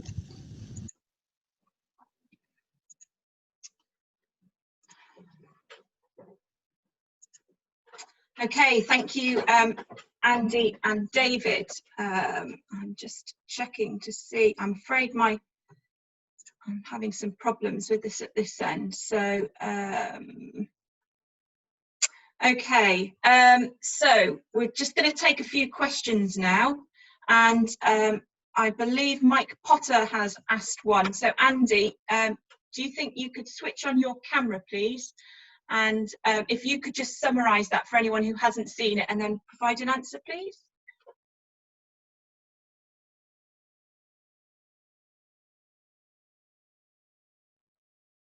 Andy? Yeah, I didn't. There was a question about surely we should be stressing the economic impact in this crisis, the economic significance of climate change, green and blue infrastructure. I just wanted to type it. I pressed the wrong button, but I'll answer it. I mean, clearly we should. I think that the crucial thing that in our project was often economic things like jobs, GVA, travel time, in particular transport project. There you can quantify them in the economic case of a business case. If you're trying to measure carbon sequestration benefits, a whole range of ecological benefits, they're much harder to find quantities which business case appraisers will recognise as robust. And that's what the project was about. Okay, so we've also got a question from Peter Holt about Whitebeck, but actually I can't see David in here. Ben, do you know if he's been able to join? Okay, so I think what we'll do... David's not around, but no. I know Jonathan Moxon's on the call, and he definitely knows about Whitebeck Phase 1. But just to be clear, Whitebeck Phase 1 is kind of already happening, or has happened. It's a number of schemes through the catchment, often based at local nature reserves and around sort of green infrastructure. But what we're going to do through the SURM project is influence Phase 2 of that scheme, the detail of which is kind of to be decided. So that's the bit that we're trying to kind of influence with the SURM approach. What I've done, I've had a look, and actually Jonathan isn't still on the call actually, so okay. He won't.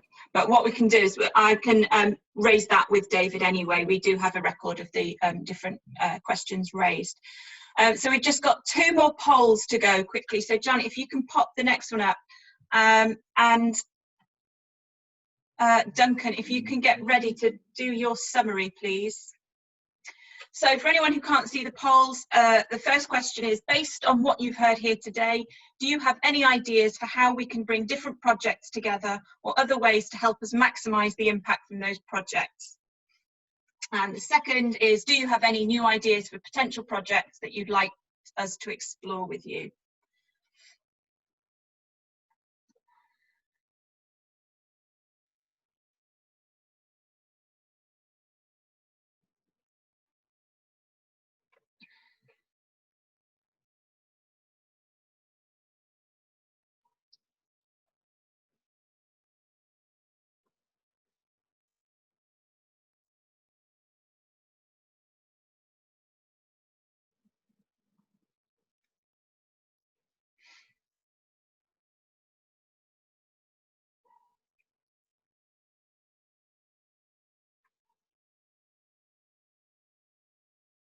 Okay, do you want to show the results of that one, Janet?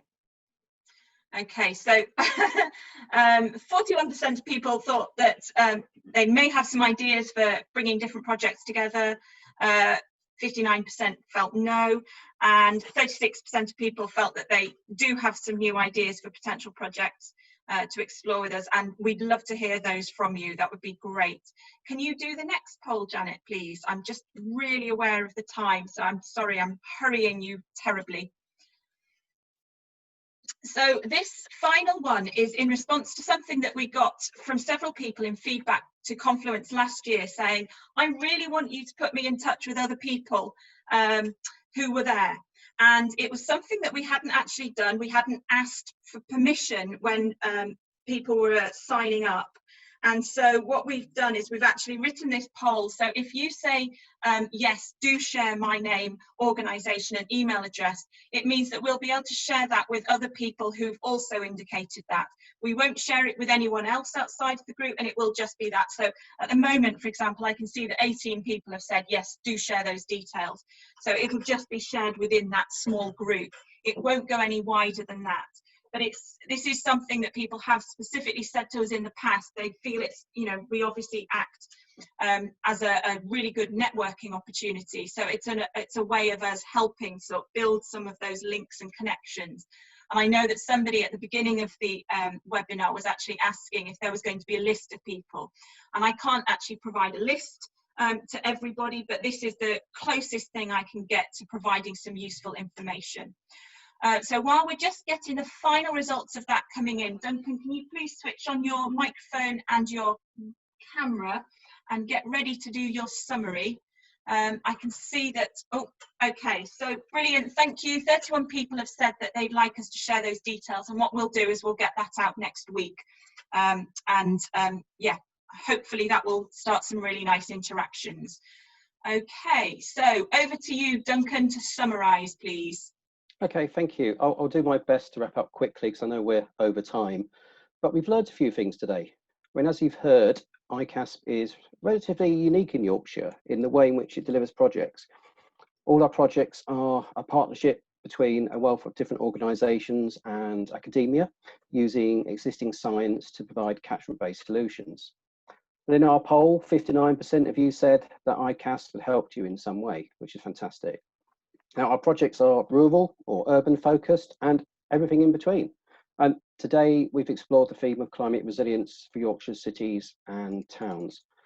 And as we've heard today, I think we can sum up there are broadly three aspects to achieving resilience, or perhaps more accurately, how we adapt to a rapidly changing atmospheric, political and environmental climate.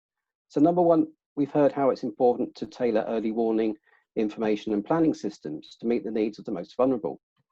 And in the poll, for example, 64% of you said that climate information would be useful to evidence strategic planning. And the line to that, as our polls again showed, is the challenge of raising the profile of flood risk, what people can do to protect themselves, and actually acknowledging that the risk is real. And number two, it's also about mapping infrastructure and services to access and amenities. And number three, about taking a longer term view. But at the heart of all this really is the green agenda, which is much more about protecting life on Earth as it is promoting health, social well-being and sustainable economies. And what I really think today demonstrates is the range of interest, not only in iCASP, but the desire for change and doing things differently. 63% of you said that your organisation is considering a green recovery post C19. And there are undoubtedly questions and opportunities to explore in the light of C19 and some new project ideas to follow too. So we'll be assimilating all the discussions and questions, and we'll follow up with actions as a result of feedback from today so that we can do what we do, and that's continue to generate impact or benefits for Yorkshire and beyond. So if you have any new project ideas, do get in touch. We are ambitious about what we want to achieve. We're only just over halfway through the programme, so we'd welcome and encourage any ideas for topic areas you'd like us to help provide catchment-based solutions for. Now, you can still do that in Zoom, where the session will be open for a while yet, or drop us an email, details via our website. And the information from today will be made available online, so that's the videos of the project updates, the webinar recordings, and the Q&A sessions.